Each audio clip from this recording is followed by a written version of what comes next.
Ada beberapa jalur yang bisa kita pilih jika ingin menuju puncak Gunung Gede. Anda bisa melalui jalur Cibodas, Gunung Putri, dan jalur Salabintana. Bersama dengan Total Adventure Team, saya sengaja memilih jalur pendakian melalui Gunung Putri. Selain memiliki waktu tempuh yang singkat, trek di jalur ini juga terbilang cukup bersahabat dan memiliki pemandangan yang luar biasa indah. Setelah menempuh 2 jam perjalanan, akhirnya kami pun tiba di pos Buntut Lutung yang berada di ketinggian 2.200 meter di atas permukaan laut. Di tempat ini, kita beristirahat, memulihkan tenaga sebelum melanjutkan perjalanan dengan trek yang lebih berat lagi. Setelah istirahat yang cukup, saya pun kembali melanjutkan perjalanan. Wah, perjalanan semakin berat sepertinya. Kami pun melintasi tanjakan-tanjakan ekstrim serta licin di tengah-tengah lebatnya hutan. Rasa lelah saya pun terbayar setelah tiba di Lembah Surya Kencana. Menempuh perjalanan sekitar 7 jam, saya bersama tim Total Adventure akhirnya tiba di Surya Kencana. Nah, bisa dilihat, kedatangan saya di sini disambut kabut dan ratusan tanaman edelweiss atau yang biasa dikenal dengan bunga abadi. Surya Kencana sendiri merupakan sebuah padang rumput yang berada di antara Gunung Gede dan Gunung Gemuruh. Dengan luas hampir 50 hektar menjadikan tempat ini sebagai tempat favorit para pendaki untuk bermalam mendirikan kemah sebelum melanjutkan pendakian ke Gunung Gede. Di tempat ini Anda juga bisa menikmati indahnya pemandangan bunga edelweiss atau bunga abadi yang tumbuh liar di setiap sudut lembah. Bagi Anda pendaki yang berkunjung di tempat ini, jangan coba-coba untuk memetik bunga unik dan langka ini ya.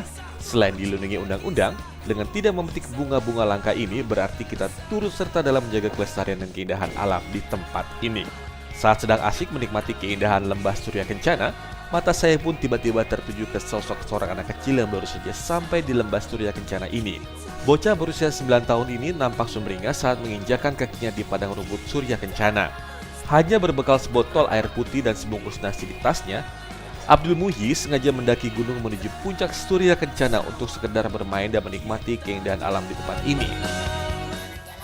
Sendirian tuh. Nah, ntar kalau misalkan di atas, Abdul tidurnya sama siapa?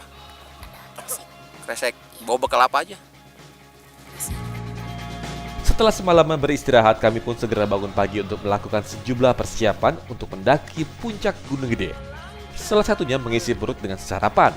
Mungkin ini yang membedakan puncak Surya Kencana dengan puncak gunung lainnya. Bagaimana tidak?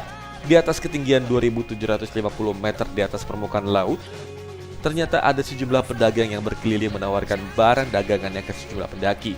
Mulai dari penjual mie instan rebus, kopi seduh, hingga nasi uduk lengkap dengan lauk pauknya. Yang dijual, yang didagangin nasi uduk sama gorengan bakwan. Oh gitu.